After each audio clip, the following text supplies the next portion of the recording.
What does it mean to be truly sovereign? Well, in Webster's dictionary, there are two definitions for the word sovereign. The first is a noun, and it means one possessing the supreme power and authority in a state. It's also a gold coin of the UK. The second definition in Webster's dictionary of sovereign is an adjective, and it means excellent or fine, supreme in power or authority, having undisputed ascendancy, chief, or having independent authority. Synonyms for sovereign are autonomous, free, independent, self-governing, separate. So, funny thing about words. You see, words can change their meanings over time, apparently. So, I'll start by saying that I use the term sovereignty as it's generally understood, both in terms of national sovereignty and individual sovereignty. In essence, it means self-determination or self-government. When a nation talks about sovereignty, it means its right to determine what goes on inside of its borders. Its right to exist as a self-determining, self-governing geographic area. When an individual talks about sovereignty, he or she means his or her right to determine what goes on in his or her own life. So, in order to understand what is meant by sovereignty, let's go back a little and see how it arises. In the world as it now stands, all land in the sovereign territory of one nation or another, except the Arctic regions, which are controlled by international treaty. The oceans of the world, apart from territorial waters, are also covered by various treaties. If you wanted to have your own sovereign piece of real estate, you're out of luck. People may have thought it would be great if we could just buy an island or run it according to our own ideas. This thinking misunderstands sovereignty. Sure, you might purchase an island. There are many around the world for sale. However, when you part with the cash, you're not buying sovereignty. That still resides in the country whose jurisdiction extends over the island. You'd soon find out who was sovereign if you tried to eliminate income tax on your newly acquired island.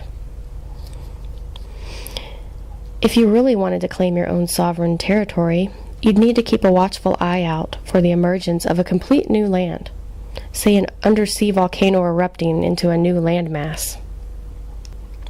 Now, such a new landmass, provided it was outside existing territorial waters, would indeed be unclaimed land, and this is where we get to the nub of what sovereignty really is. Suppose such a new island appears in the middle of an ocean somewhere, and you rush by helicopter and land on it. All you would need to do is put up your flag, and you would have claimed sovereignty over it. Unfortunately, you may not be alone. While you're rushing all by yourself to your newly discovered island, it is highly likely that some nearby nation is likewise sending a landing party, claiming some special case as to why it should be theirs. And when push comes to shove, they may decide to remove you by force of arms and the ensuing potential conflict of interest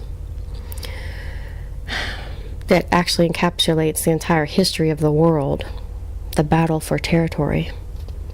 So, you can certainly claim sovereignty over a new piece of land, but you'll also need to be able to defend this newfound sovereignty. And in these enlightened times, one may expect that might is not always right, and that some international court may arbitrate this issue. It still doesn't change the basic fact that sovereignty must first be claimed, then defended. If sovereignty didn't need defending, then no country would be in need of, say, armed forces. Sovereignty is therefore at the mercy of any party that chooses to dispute it.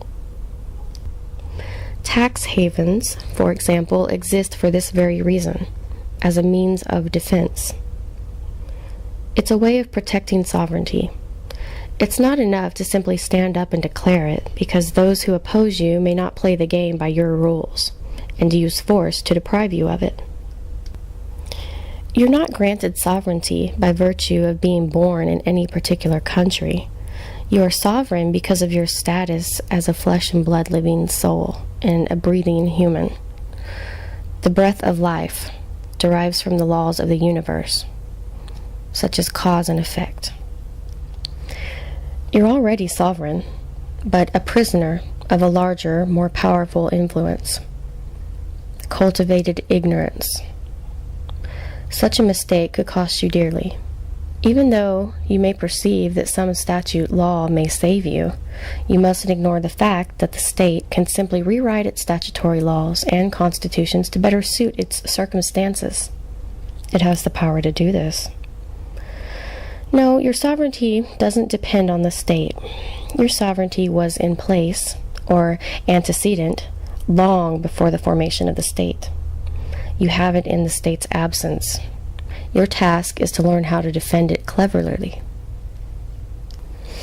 Of course, in the present world, there is no free nation, no place where it is easy to fully assert your sovereignty.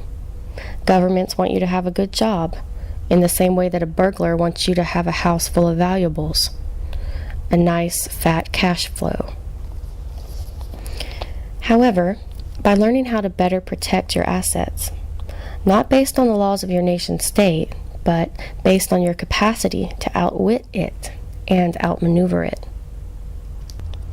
One option is to play off one nation state against another by using various international strategies, such as offshore asset protection, and thereby use the laws of one country to play off against the laws of another. As awareness of true human sovereignty spreads, and disillusionment with the nation-state grows, there will arise more and more means of increasing one's practical freedom. And how do we measure true value anyway? This kind of reminds me of a story. There was a practitioner who had an exceptional gift for fixing health problems. And after serving the people for over 30 years, she happily retired. Several years later, an ex-patient who was experiencing health problems contacted the practitioner, asking for help because her current doctors and other health professionals were unable to provide a suitable remedy. The practitioner reluctantly took up the challenge. She spent a very short time with the patient and arrived at a diagnosis. "Ah," she said, "here's the problem," and with an ink marker drew a cross on Mary's chest, which took 5 seconds, and then gave her a healing potion. Within days, Mary's health had been fully restored. The practitioner duly sent an account check for $2,000. After a month or so, a letter arrived from Mary's accountant querying what appeared to be an excessive bill. The practitioner responded, "One ink mark, $1.